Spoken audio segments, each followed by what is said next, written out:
Hello दोस्तों, मैं लौट के आ चुका हूँ मार्शियल गॉड के एक न्यू एपिसोड के साथ। अभी तक अगर आप लोगों ने हमारे चैनल को सब्सक्राइब नहीं किया है तो सब्सक्राइब कर दीजिए, साथ ही साथ इस वीडियो को लाइक और शेयर कर दीजिए। और हमने अब तक मार्शियल गॉड में देखा कि जीलिंग शूफेंग को सार सी रीजन के बारे में बताती है, और आखिरी में हमने देखा था कि जीलिंग और शूफेंग फायर गॉड वैली की तरफ जाने लग जाते हैं। और आज की एपिसोड में हमें दिखाया जाता है शूफेंग और जीलिंग फायर गॉड वैली के अंदर आ चुके हैं। तभी जीलिंग कहने लगती है, मुझे जितना मालूम है कि इधर के जो टॉम है वो आधा अंडरग्राउंड और आधा बाहर निकले हुए हैं, और जो टॉम का पार्ट बाहर निकला हुआ है वो बहुत ही ज़्यादा बड़ा है, जिधर चारों ओर से बहुत बड़े बड़े वॉल से घेरा गया है। और इधर के गार्ड भी बहुत ही पावरफुल होते हैं, और इधर के सारे गार्ड वन प्रोफाउंड रिलिम के कल्टीवेटर होते हैं। और ये टॉम फायर गॉड वैली के लिए बहुत ही इम्पोर्टेंट है, इसलिए ही बहुत सारे कोर 1000 डिसिपल भी इसका प्रोटेक्शन करते हैं, और साथ ही साथ प्रोफाउंड रिलिम के पीक एल्डर भी इसे प्रोटेक्ट करते हैं। इधर इतने सारे पावरफुल गार्ड होने के बाद भी इधर बहुत सारे स्पिरिचुअल फॉर्मेशन का लेयर है, और साथ ही साथ डिफेंस मैकेनिज्म भी है, और साथ ही साथ एक अलार्म बेल भी है।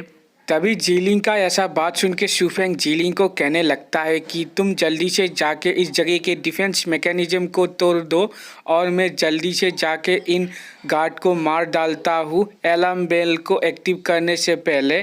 तभी दिखाया जाता है शूफेंग बहुत ही तेज़ी से जाके बहुत सारे गार्ड को मार डालता है, जिस वजह से ज़मीन में लाशों का ढेर और बहुत सारा खून फैल जाता है। तभी जीलिंग शूफेंग के पास आ जाती है और कहने लगती है, मैंने डिफेंस मैकेनिज्म को तोड़ दिया है, इसलिए आगे बढ़ो। तभी हमें नेक्स्ट सीन में दिखाया जाता है शूफेंग और जीलिंग टॉम के अंदर आ चुके हैं। तभी टॉम का अंदर का नज़ारा देख के शूफेंग कहने लगता है, फायर गॉड वैली तो ट्रूली बहुत ही रिच है, इन लोगों ने तो अपने टॉम को बहुत ही अच्छी तरीके से बनाया है, और इधर तो बहुत सारे थर्ड रेट कंस्ट्रक्शन पावर के चीज़ भी है।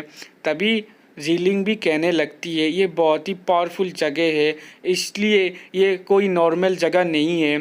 तभी दिखाया जाता है शूफेंग और जीलिंग एक बहुत ही बड़े दरवाजे के सामने आ जाते हैं।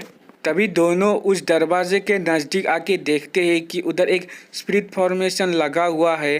तभी शूफेंग इस स्पिरिट फॉर्मेशन को देख के कहने लगता है, इस फॉर्मेशन को शायद किसी एक्सपर्ट ने इधर छोड़ा होगा, और जीलिंग को कहने लगता है कि माय वाइफ तुम इसके बारे में चिंता मत करो, क्योंकि मेरे पास एक स्पिरिट स्टोन है। तभी दिखाया जाता है शूफेंग अपने स्पिरिट स्टोन की मदद से उस फॉर्मेशन को तोड़ देता है और उस दरवाज़ा को खोल देता है।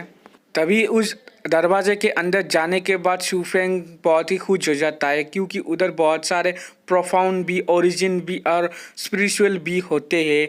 और शूफेंग कहने लगता है, इस बार तो मेरे को बहुत ही प्रॉफिट हो गया, मैंने कभी भी नहीं सोचा था फायर गॉड वैली अपने एंसेस्टर को इतने सारे रिसोर्सेज ऑफर करेंगी मौत के बाद भी। तभी जीलिंग कहने लगती है, ये सारे प्रोफाउंड भी से उन लोगों के एंसेस्टर का पावर लेवल को सिंबलाइज किया गया है।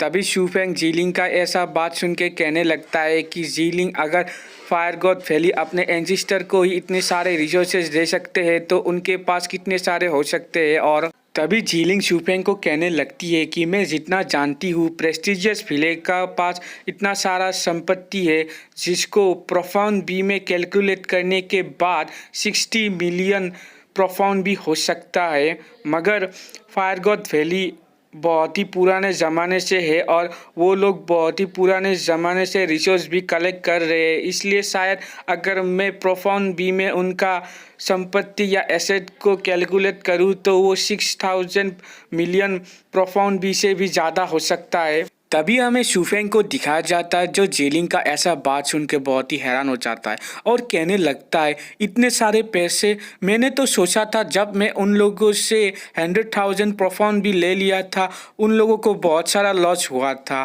तभी अचानक से शूफेंग बहुत ही उदास हो जाता है और कहने लगता है, तुम अगर सही कह रही हो तो वो सारा प्रोफाउंड भी तो उनके संपत्ति का एक छोटा सा हिस्सा ही था, मगर उन लोगों ने मेरे साथ ऐसे बिहेव किया कि इसकी वजह से उन लोगों को बहुत बड़ा लॉस हुआ है। जीलिंग कहने लगती है, हाँ, उन लोगों के पास बहुत ही काउंटलेस एसेट या संपत्ति है जो बहुत ही पुराने समय से आ रही है उन लोगों के पास, और वो लोग ऐसे ही अपनी मर्जी से उन संपत्ति का यूज़ नहीं कर सकते हैं, क्योंकि उन लोगों को ये भी देखना होता है कि अपने डिसिप्लिन को कैसे रिसोर्सेज दे के उनका डेवलप करना होता है, जिसकी वजह से वो लोग ऐसे एक मजबूत शेख बन सकते हैं। नहीं तो अगर उन लोगों का डिसिप्लिन कमज़ोर हो जाएगा तो कोई भी उन लोगों को बर्बाद कर सकता है।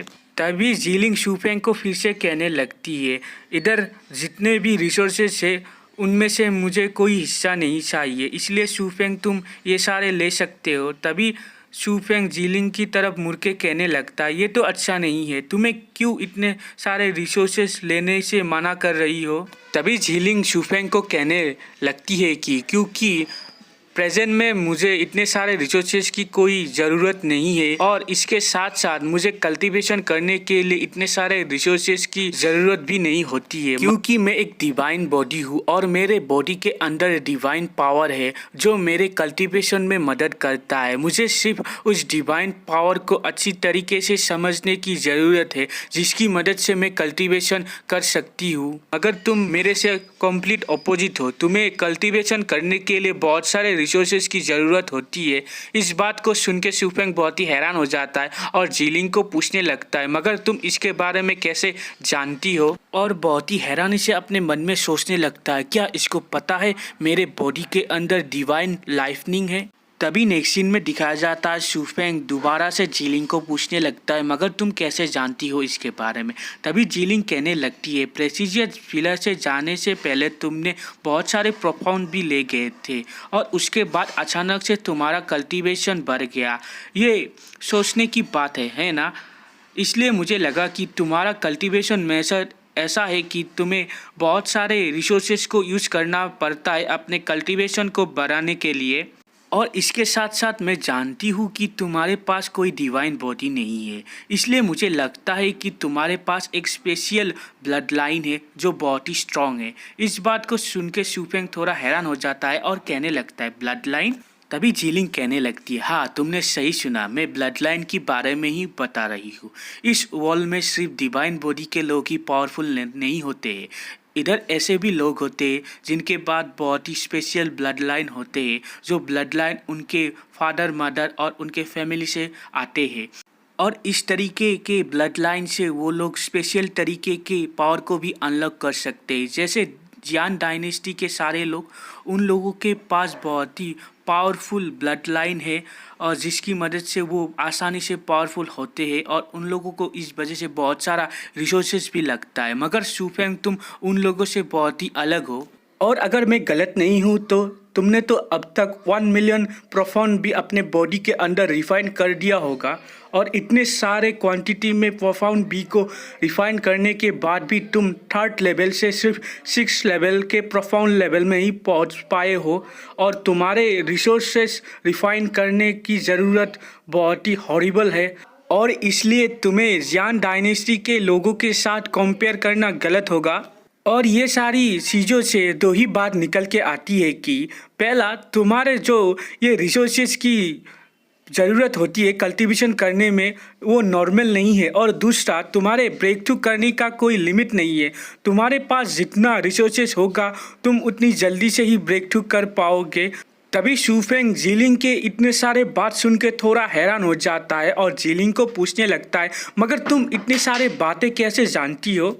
तभी हमें जीलिंग को दिखाया जाता है जो शूफेंग के बात में बहुत ही खुश हो चुकी है और शूफेंग को पूछने लगती है, रियली में क्या मैंने जो कहा वो सारा सच है। जीलिंग का ऐसा बात सुन के शूफेंग का हालत बहुत ही बुरा हो जाता है और मन में सोचने लगता है, ये लड़की मुझे टेस्ट कर रही थी। तभी हमें दिखाया जाता है जीलिंग सोचने लगती है divine body, special power, blood line, resources technique, इसके बारे में सोचने लगती है। और अचानक से शूफेंग को कहने लगती है, ये सारे बात के बारे में मैं सिर्फ गैस ही कर रही थी, क्योंकि मेरे ग्रैंडफादर ने बताया था डिवाइन बॉडी के अलावा 2 प्रकार के लोग होते हैं जो और स्ट्रांग हो सकते हैं। पहला, जिनको अपने लोगों से और अपने फैमिली से ब्लड लाइन मिलता है, और दूसरा जो लोग मिस्ट्रियस टेक्निक को कल्टीवेट करते हैं, और जो लोग ये फॉरबिडन मिस्ट्रियस टेक्निक को सीखते हैं वो बहुत ही स्ट्रांग होते हैं और वो डिवाइन बॉडी के समान स्ट्रांग होते हैं। और वो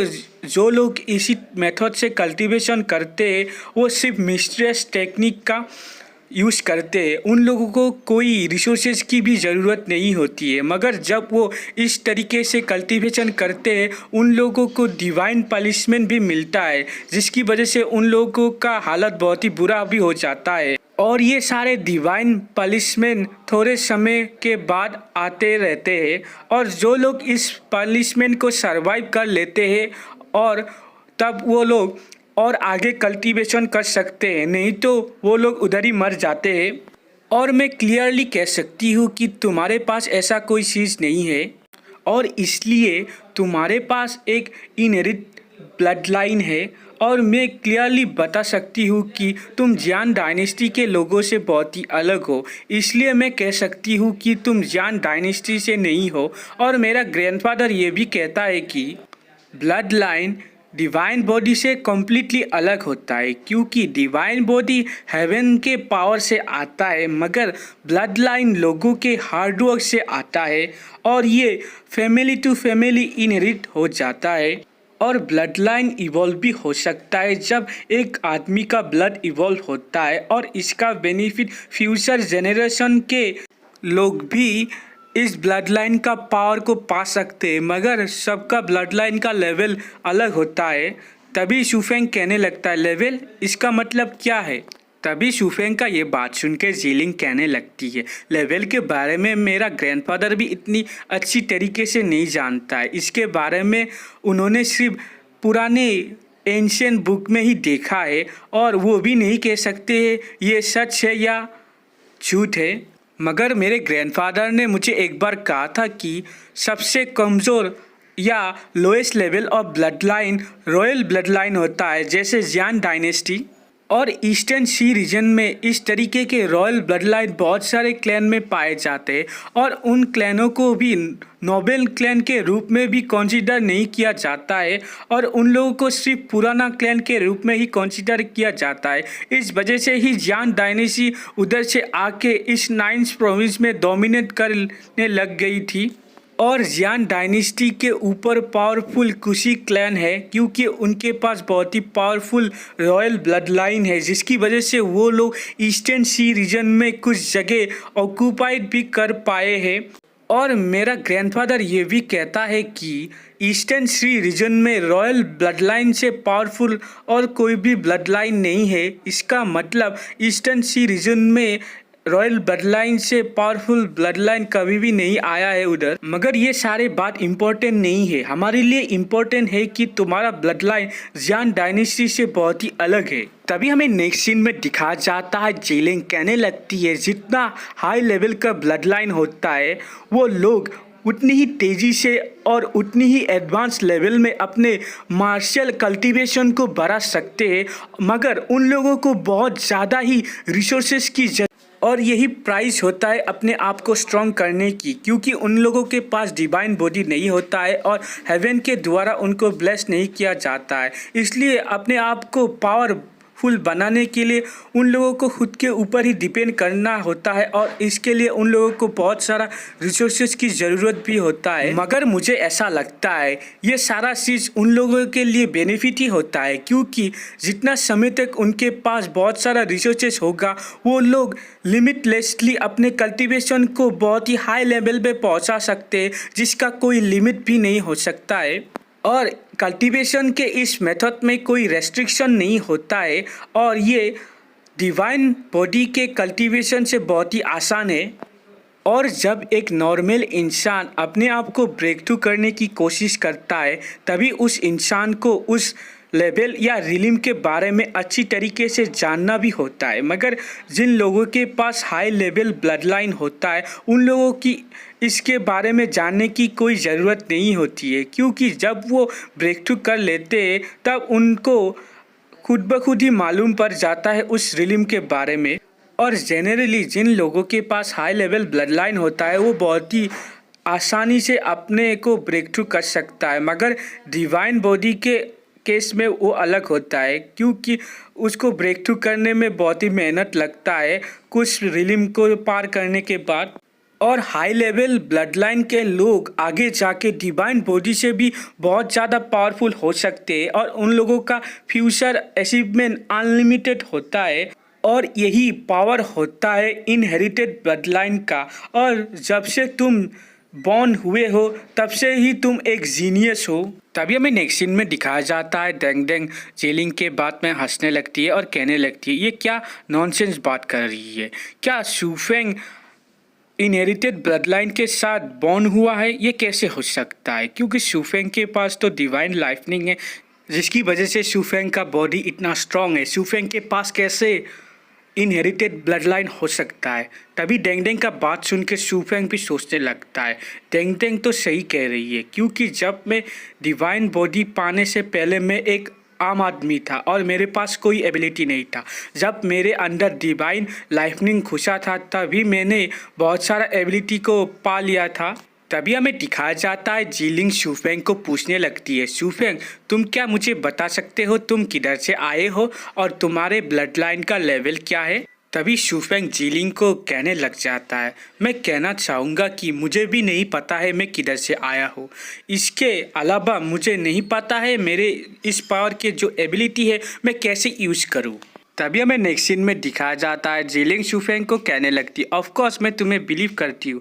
तभी जीलिंग फिर से कहने लगती है ये इधर जो सारे रिसोर्सेस है वो तुम रख लो मगर इधर जो सोर्स एनर्जी है मैं रख लूँगी। तभी शूफेंग अपने मन में सोचने लगता है क्या इधर कोई सोर्स एनर्जी है, सोर्स एनर्जी को ढूंढना तो बहुत ही मुश्किल है, क्या मैं ऐसा कर सकता हूँ कि इधर के आधे रिसोर्सेस मैं जीलिंग को दे दूँ जिसकी वजह से मैं डेंग डेंग के लिए आधे सोर्स एनर्जी ले सकूँ। और इधर ही हमारा आज का एपिसोड एंड होता है। वीडियो अच्छा लगा तो लाइक शेयर और कमेंट कीजिए। Thank you.